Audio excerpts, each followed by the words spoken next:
ಎಲ್ರಿಗೂ ನಮಸ್ಕಾರ. ನಾನಿವತ್ತು ಕ್ಯಾರೆಟ್ ಹಲ್ವಾ ಮಾಡೋದು ತೋರಿಸ್ತಾ ಇದ್ದೀನಿ.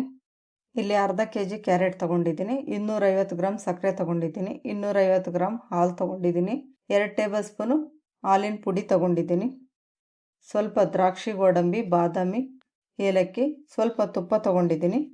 ಈಗ ಮಾಡೋ ವಿಧಾನ ನೋಡೋಣ. ಬಾಣಲಿನಲ್ಲಿ 1 ಸ್ಪೂನ್ ತುಪ್ಪ ಹಾಕ್ಕೊಳ್ತೀನಿ. ತುಪ್ಪ ಬಿಸಿ ಆದಮೇಲೆ ತುರಿದಿಟ್ಟಿರೋ ಕ್ಯಾರೆಟ್ ಹಾಕ್ಕೊಂಡು ಫ್ರೈ ಮಾಡ್ಕೊಳ್ಬೇಕು.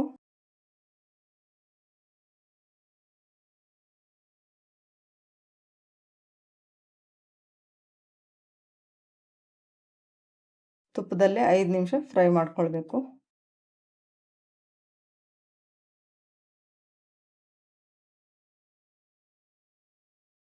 ಈಗ ಹಾಲು ಸೇರಿಸ್ಕೊಳ್ತಾ ಇದ್ದೀನಿ. ಹಾಲಲ್ಲಿ ಕ್ಯಾರೆಟ್ ಬೇಯಿಸ್ಕೊಳ್ಬೇಕು 10 ನಿಮಿಷ.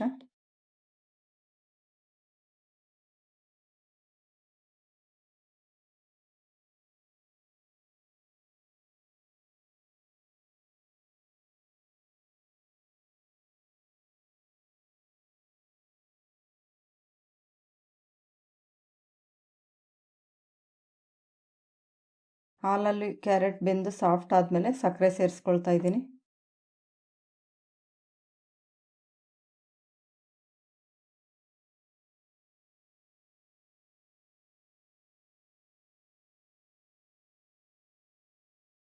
ಈಗ ಹಾಲಿನ ಪುಡಿ ಸೇರಿಸ್ಕೊಳ್ತಾ ಇದ್ದೀನಿ.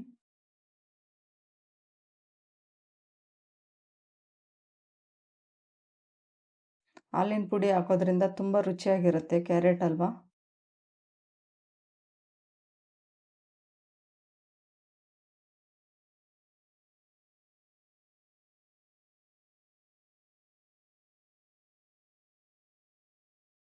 ಇಲ್ಲಿ ದ್ರಾಕ್ಷಿ ಗೋಡಂಬಿ ಫ್ರೈ ಮಾಡದೆ ಹಾಗೆ ಹಾಕ್ಕೊಳ್ತಾ ಇದ್ದೀನಿ. 1 ಸ್ಪೂನ್ ತುಪ್ಪ ಹಾಕ್ಕೊಂಡು ಮಿಕ್ಸ್ ಮಾಡ್ಕೊಳ್ಬೇಕು. ಸ್ವಲ್ಪ ಗಟ್ಟಿಯಾಗೋ ತನಕ ಫ್ರೈ ಮಾಡ್ಕೊಳ್ಬೇಕು.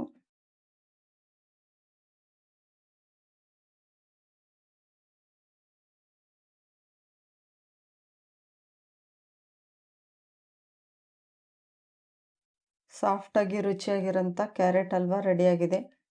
ಈ ಕ್ಯಾರೆಟ್ ಹಲ್ವಾ ಎಲ್ರಿಗೂ ಇಷ್ಟ ಆಗುತ್ತೆ. ಈ ರೆಸಿಪಿ ಇಷ್ಟ ಆದರೆ ಲೈಕ್ ಮಾಡಿ, ಹೊಸ್ದಾಗಿ ನೋಡ್ತಾ ಇದ್ದರೆ ಸಬ್ಸ್ಕ್ರೈಬ್ ಮಾಡ್ಕೊಳ್ಳಿ. Thank you.